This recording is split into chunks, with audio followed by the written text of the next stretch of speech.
Bismillahirrahmanirrahim. Assalamu alaikum students. My name is Muhammad Usman Salim. I am from UGI Chemistry Department. Students, second year chemistry और chapter 11 alcohol phenol ethers और alcohol वाला portion हमने complete कर लिया था। हमने phenol start किया था, इसमें हमने फिनोल की प्रिपरेशन देखी, ठीक है, और इसके अलावा हमने फिज़िकल प्रॉपर्टीज़ को डिस्कस किया था। आज हमने फिनोल की एसिडिक बिहेवियर को डिस्कस करेंगे। तो आज का हमारा टॉपिक है acidic behaviour of phenol. Students, हमारी टेक्स्ट बुक कहती है कि phenol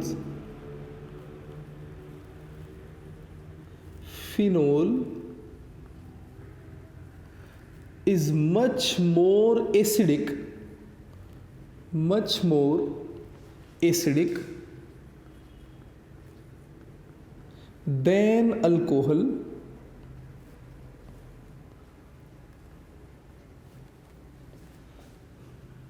but less acidic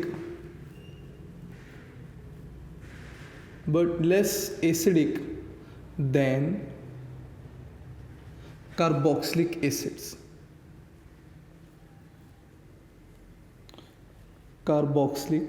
acids. Students, इस सेंटेंस से ना मुझे एक बात तो क्लियर होती है कि फिनोल का जो बिहेवियर है that is acidic behaviour.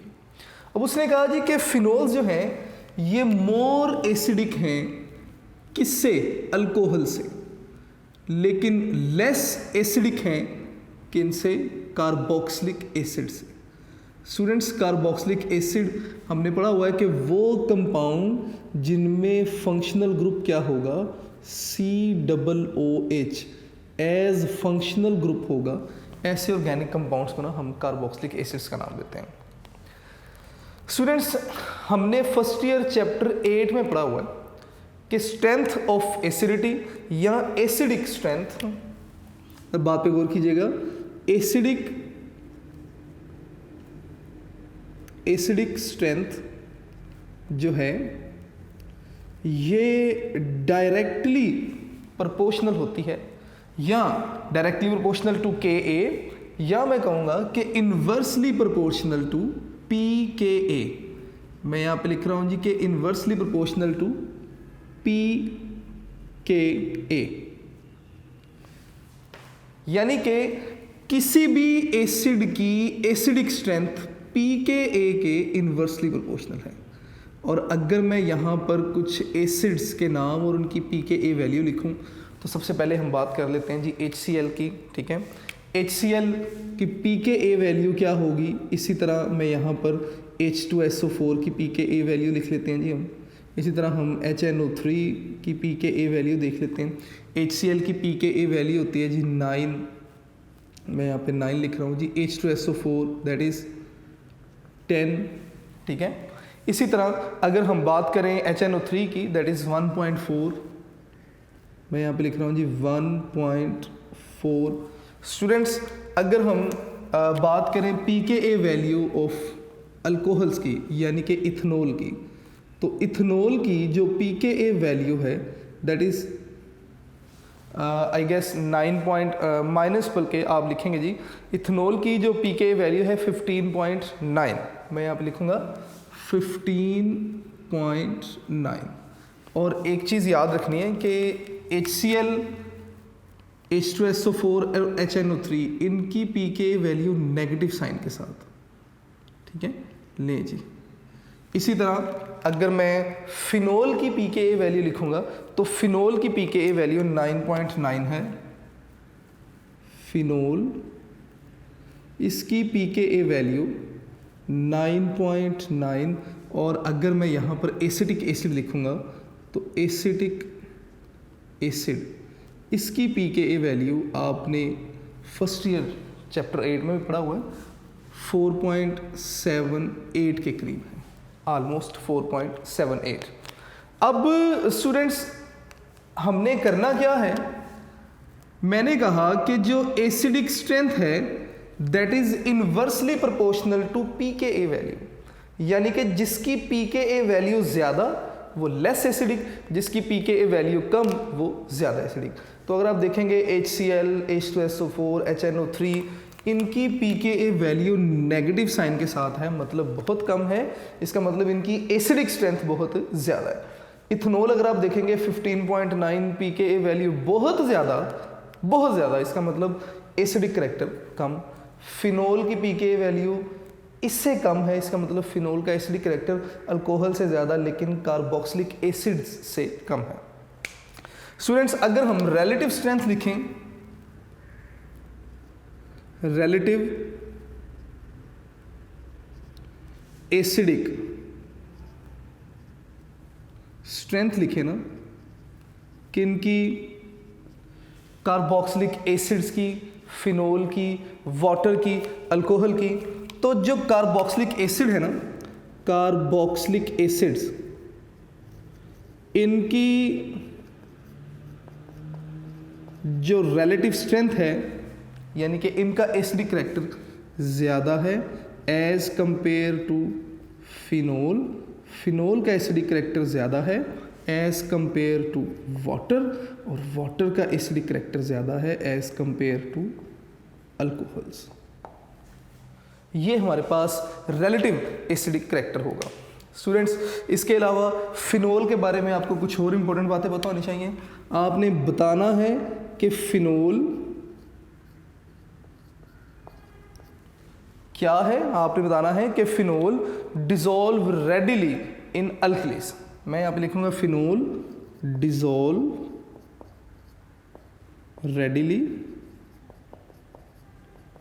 In alkalis, यानी कि अल्कलीज में ये इजीली डिसॉल्व हो जाएगी। क्यों? अभी मैंने बात की कि फिनोल एसिडिक इन करैक्टर और अल्कलीज बेसिक इन करैक्टर।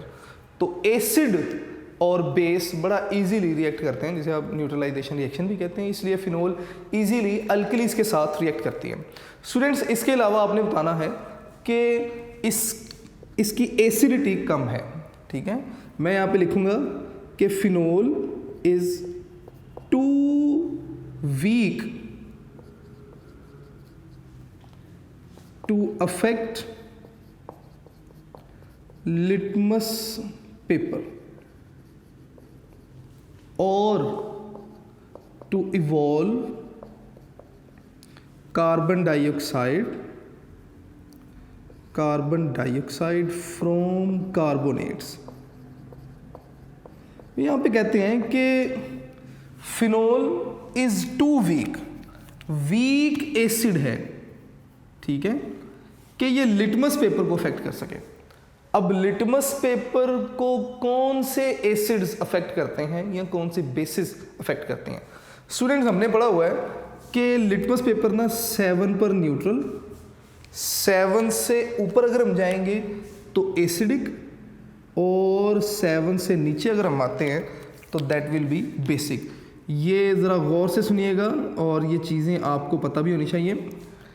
ऐसे एसिड्स जिनकी pH 5 या उससे कम होगी वो लिटमस पेपर को अफेक्ट करेंगे, लिटमस पेपर को जो है वो रेड जो है वो कन्वर्ट करेंगे। और ऐसी बेसिस जिनकी pH 8 या उससे ज़्यादा होगी वो बेसिस लिटमस पेपर को अफेक्ट करती हैं। तो इसका मतलब जो फिनोल है ये लिटमस पेपर को अफेक्ट नहीं कर रहा।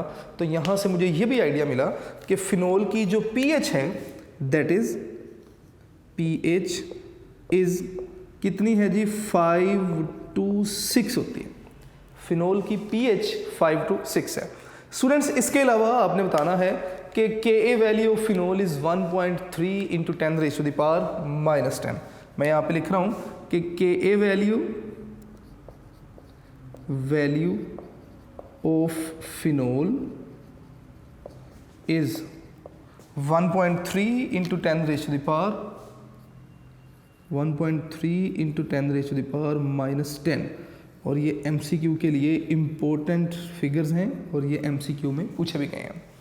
इसी तरह वो आपसे कहते हैं जी कि पार्शली सॉल्युबल इन वाटर। आपने बताना है कि इसकी सॉल्युबिलिटी वाटर में क्या है? कम है। Partially soluble in water. ये सारी बातें मैं इसलिए लिख रहा हूँ बिकॉज हर बात के पीछे कॉन्सेप्ट है। पार्शली सॉल्युबल क्यों है स्टूडेंट्स? मैं आपको अगर रिकॉल करवाऊँ तो फर्स्ट ईयर में ना आपने चैप्टर 9 सॉल्यूशंस में फिनोल वाटर सिस्टम पढ़ा होगा। आपने पढ़ा होगा कि 25 डिग्री सेंटीग्रेड पे आपके पास 2 लेयर्स बन जाती हैं, जिसमें लोअर लेयर जो है वो फिनोल लेयर है, अपर लेयर एक्वस लेयर है, और जो है ना वो इनकी डिफरेंट लेयर्स बता रही हैं कि बोथ लिक्विड्स या बोथ जो सॉल्वेंट्स हैं आर इमिसिबल। अब टेम्परेचर बढ़ाएं 68.5 डिग्री सेंटीग्रेड पर दोनों लिक्विड्स एक दूसरे में मिलकर होमोजेनियस मिक्सचर बना देते हैं। इस टेम्परेचर को हमने अपर कॉन्सुलेट टेम्परेचर का नाम दिया था। स्टूडेंट्स मैं बात करूंगा 25 डिग्री सेंटीग्रेड पे। 25 डिग्री सेंटीग्रेड पे आपको 2 डिफरेंट लेयर्स नजर आ रही हैं। इसका मतलब both liquids are partially miscible, या आप कहेंगे कि both solutions are partially soluble in each other.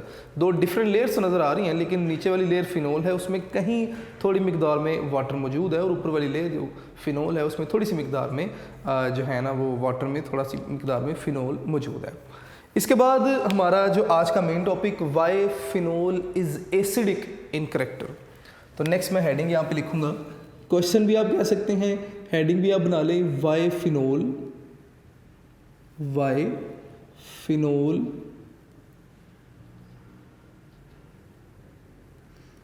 Is acidic in character. कि फिनोल एसिडिक कैरेक्टर शो क्यों करता है। सबसे पहली बात तो ये आ जाती है स्टूडेंट्स, अगर मैं फिनोल का फॉर्मूला लिखूँ ना तो फिनोल क्या है, दैट इज आपके पास बेंजीन, और बेंजीन के साथ एक आपने हाइड्रोक्सी ग्रुप अटैच कर दिया। लें जी, मैं इसे O और इसे H कह रहा हूँ। ये बेंजीन के साथ ना आपने एक हाइड्रोक्सी ग्रुप अटैच किया, it is called phenol. Students अगर हम क्या करें, फिनोल से H पॉजिटिव रिलीज करवा दें तो आपके पास जो बचेगा that will be benzene. Benzene के साथ आपने क्या करना है, आपने एक oxygen with negative charge plus H positive. Students ये फिनोल था, और फिनोल ने क्या किया, फिनोल ने H पॉजिटिव दिया, तो ये आपके पास फिर एसिडिक नेचर रखता है। स्टूडेंट्स अगर आप इसको देखेंगे ना तो ये आपके पास क्या बना, that is phenoxide ion.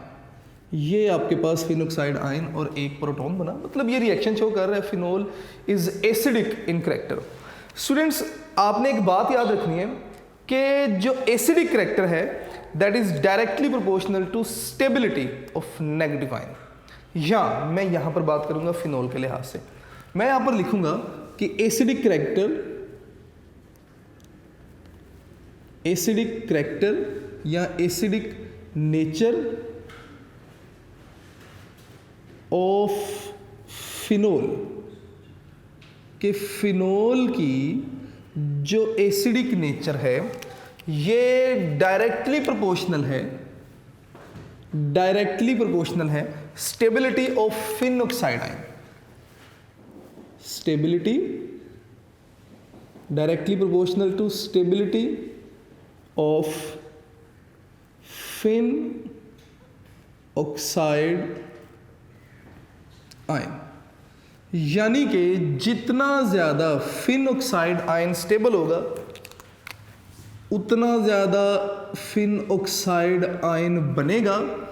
जितना ज़्यादा फिन ऑक्साइड आयन बन रहा है इसका मतलब उतना ज़्यादा H पॉजिटिव रिलीज हो रहा है तो फिन ऑक्साइड आयन बन रहा है। तो जितना ज़्यादा H पॉजिटिव मिलेगा फिनोल उतना ही ज़्यादा अच्छा एसिडिक होगा। ठीक है, तो अब क्यों फिन ऑक्साइड स्टेबल है इसे देखने के लिए ना हम कुछ स्ट्रक्चर्स डिस्कस करेंगे। उन स्ट्रक्चर्स को डिस्कस करने से पहले मैं यहाँ पर लिखूंगा कि negative charge on oxygen, negative charge on oxygen, oxygen पर फिनोल में या फिन ऑक्साइड आयन में जो ऑक्सीजन पर नेगेटिव चार्ज है इन्वॉल्व हो जाता है कहाँ पर, विद पाई इलेक्ट्रॉन्स, कौन से पाई इलेक्ट्रॉन्स, ऑफ रिंग के पाई इलेक्ट्रॉन्स के साथ इन्वॉल्व हो जाएगा। कैसे स्टूडेंट्स ज़रा देखिएगा, मैं ना यहाँ पर कुछ स्ट्रक्चर्स बनाऊंगा और आप लोगों ने ज़रा गौर करना है। फ़र्ज़ करें कि ये ना मेरे पास फिन ऑक्साइड आयन है, मैं बारी बारी भी इन्हें समझा सकता हूँ, लेकिन आप लोग भी क्या करेंगे, जब आप ये स्ट्रक्चर बनाएंगे ना तो कोशिश करें पहले 5 रेजोनेंस स्ट्रक्चर बना लें बेंजीन के, सिंपल इस तरह ना आप पहले 5 ना बेंजीन बना लें, ताकि आपके लिए बार बार बेंजीन बनाना एक मुसीबत ना बने। लें जी, मैं इसे इस तरह लिख देता हूँ। Next third structure,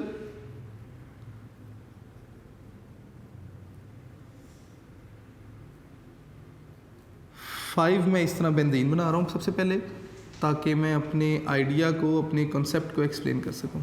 that is 4th structure.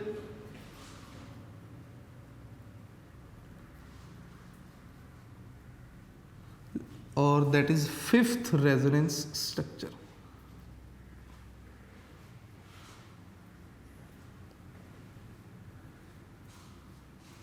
ले जी, ये ना मैंने 5 बेंजीन बना दिए सबसे पहले। स्टूडेंट्स, अगर मैं यहाँ पर फिन ऑक्साइड आयन की बात करूँ तो ऑक्सीजन और ऑक्सीजन पर नेगेटिव चार्ज, उन्होंने कहा जी क्या हुआ। सबसे पहले ये होगा कि ऑक्सीजन का ये जो नेगेटिव चार्ज है या एक्स्ट्रा इलेक्ट्रॉन, ये यहाँ पर इन्वेस्ट होगा और ऑक्सीजन और इस कार्बन के दरमियान डबल बॉन्ड बनेगा। जब ऑक्सीजन और इस कार्बन के दरमियान डबल बॉन्ड बनेगा तो मैं यहाँ पर ना डबल बॉन्ड को कुछ इस तरह से शो कर रहा हूँ कि ये ऑक्सीजन और कार्बन के साथ ऑक्सीजन का क्या बन जाएगा, यहाँ पर डबल बॉन्ड। स्टूडेंट्स, ज़रा बात को गौर से सुनिएगा। इस कॉर्नर वाले कार्बन को देखें, अगर इस सिचुएशन में कार्बन को देखते हैं तो कार्बन के 2 बॉन्ड इस कार्बन के 2 बॉन्ड आपके पास यहाँ पर हैं, ठीक है। 3rd बॉन्ड ये आ गया और 4th बॉन्ड ये आ गया। इस कार्बन के 4 बॉन्ड पूरे। अगर ये कार्बन इस ऑक्सीजन के साथ बॉन्ड बनाएगा तो 5 बॉन्ड हो जाएंगे। तो ये पाई बॉन्ड यहाँ से ब्रेक होगा। पाई बॉन्ड जब यहाँ से ब्रेक होगा तो ये एक्स्ट्रा जो इलेक्ट्रॉन, जो शेयर्ड पेयर ऑफ इलेक्ट्रॉन है, वो इस कार्बन पर आ जाएगा। मैं ना इस पाई बॉन्ड को यहाँ पर ब्रेक करूँगा कि पाई बॉन्ड ब्रेक होगा और चार्ज आ जाएगा इस कार्बन के पास। तो इसका मतलब इस केस में चार्ज आ गया जी इस कार्बन के पास, नेगेटिव चार्ज, और ये जो बाकी स्ट्रक्चर है उसको आप एज इट इज़ लिख देंगे जी। लें जी, मैंने एज इट इज़ लिख दिया। नेक्स्ट क्या होगा, वो कहते हैं जी कि ये भी हो सकता है कि ये जो एक्स्ट्रा इलेक्ट्रॉन है, जिस तरह ऑक्सीजन ने अपना एक्स्ट्रा इलेक्ट्रॉन इधर इन्वेस्ट किया, ये एक्स्ट्रा जो इलेक्ट्रॉन या नेगेटिव चार्ज यहाँ पर इन्वेस्ट होगा। जब ये नेगेटिव चार्ज यहाँ पर इन्वेस्ट होगा तो ये पाई डबल बॉन्ड यहाँ बनेगा, इस कार्बन के 5 बॉन्ड बनेंगे, तो कार्बन क्या करेगा, अपना ये पाई बॉन्ड ब्रेक करेगा और ये नेगेटिव चार्ज इधर आ जाएगा। तो इसका मतलब नेक्स्ट आपके पास जो स्ट्रक्चर बनेगा उसमें नया बनने वाला बॉन्ड ये था, ठीक है। ये वाला पाई बॉन्ड ब्रेक हुआ, नेगेटिव चार्ज आ गया, ये वाला बॉन्ड वैसे ही है। और अगर आप नेक्स्ट देखेंगे तो ऑक्सीजन जिसका डबल बॉन्ड में से एक सिंगल बॉन्ड मैंने रेड के साथ शो किया था जो पहले से मौजूद था, और जो इलेक्ट्रॉन के इन्वेस्ट होने से बना वो मैंने ब्लू से शो कर दिया। अब नेक्स्ट क्या होगा, कहते हैं जी कि ये भी हो सकता है कि ये जो इलेक्ट्रॉन है ये यहाँ पर इन्वेस्ट हो, डबल बॉन्ड यहाँ पर आ जाए, तो ये पाई इलेक्ट्रॉन यहाँ से पाई बॉन्ड टूटेगा और दोनों जो शेयर्ड पेयर ऑफ इलेक्ट्रॉन है वो इस कार्बन के पास आ जाएगा। तो इसका मतलब इस केस में जो आपके पास स्ट्रक्चर बनेगा, ऑक्सीजन अपना सिंगल बॉन्ड उसका वैसे ही है, ठीक है। अब नेक्स्ट मैं यहाँ पर लिखूँगा तो ये वाला पाई बॉन्ड मैंने वैसे ही बना दिया, ये जो पाई इलेक्ट्रॉन थे ये यहाँ पर इन्वेस्ट हुए, इसका मतलब डबल बॉन्ड यहाँ पर बन गया, ये डबल बॉन्ड टूटा और चार्ज कहाँ आ गया, इस कार्बन पे। फिर वो कहते हैं जी ये भी हो सकता है कि ये जो चार्ज है ये यहाँ से इन्वेस्ट हो, यहाँ पर डबल बॉन्ड आ जाएगा, और सॉरी एक डबल बॉन्ड मैंने दिखाना था, ये वाला पहले मैंने ही बनाया। अब तो ये जो यहाँ पर डबल बॉन्ड आएगा तो ये पाई बॉन्ड ब्रेक होगा और चार्ज किधर आ जाएगा, ऑक्सीजन पे वापस आ जाएगा। तो इसका मतलब आपके पास जो स्ट्रक्चर बनेगा उसमें ये पाई बॉन्ड, दूसरा पाई बॉन्ड, तीसरा यहाँ पर आ गया, वैसे ही ऑक्सीजन के साथ एक single bond as it is आपने शो कर दिया, और ऑक्सीजन पर कौन सा चार्ज आ गया, नेगेटिव। तो अगर आप देखेंगे तो जो नेगेटिव चार्ज है, मैंने यहाँ पर लिखा था नेगेटिव चार्ज, ये क्या हुआ जी, जो कि ऑक्सीजन पर मौजूद था ये इन्वॉल्व हो गया किसके साथ, ये जो पाई इलेक्ट्रॉन्स थे, पाई इलेक्ट्रॉन्स ऑफ रिंग। तो जब ये काम हुआ तो रेजोनेंस स्ट्रक्चर बने, और जितने ज़्यादा रेजोनेंस स्ट्रक्चर होंगे उतना ही ज़्यादा फिन ऑक्साइड स्टेबल होगा, जितना ज़्यादा फिन ऑक्साइड स्टेबल होगा उतनी ही ज़्यादा एसिडिक नेचर होगी फिनोल की। तो स्टूडेंट्स यहाँ पर अगर अभी आप देखेंगे ना तो फिनोल के 5 फिन ऑक्साइड के ना रेजोनेंस स्ट्रक्चर बन रहे हैं। इसका मतलब फिन ऑक्साइड स्टेबल है, तो स्टेबल जितना ज़्यादा फिन ऑक्साइड होगा उतनी ज़्यादा उसकी एसिडिक नेचर होगी। खैर अब ना हमारे पास एक क्वेश्चन आता है कि why phenol is more acidic than ethanol, कि फिनोल इथेनॉल से ज़्यादा एसिडिक क्यों है। स्टूडेंट्स इसका आंसर अगर हम फिनोल को देखेंगे ना तो फिनोल आपके पास क्या है, बेंजीन जिसके साथ एक OH ग्रुप अटैच है। अगर हम फिनोल से एक प्रोटॉन लेंगे तो आपके पास क्या बनेगा, फिन ऑक्साइड आयन बन गया जी, O negative phenoxide ion, और साथ में क्या बना, H पॉजिटिव। इसका मतलब फिनोल एसिडिक है, ठीक है। इसी तरह अगर इथेनॉल की बात करें तो CH3CH2OH इथेनॉल है। अगर हम इथेनॉल से एक H पॉजिटिव निकालेंगे तो आपके पास जो प्रोडक्ट होंगी दैट विल बी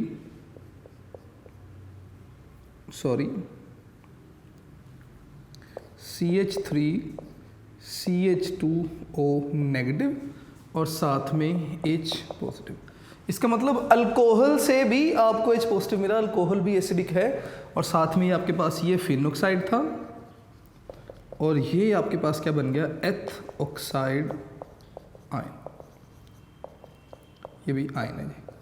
अब इन दोनों की स्टेबिलिटी को देखेंगे, कौन ज़्यादा स्टेबल है। ओबियसली फिन ऑक्साइड में आपके पास रेजोनेंस स्ट्रक्चर ज़्यादा बन रहा है, इसका मतलब फिन ऑक्साइड ज़्यादा स्टेबल है as compare to ethoxide ion.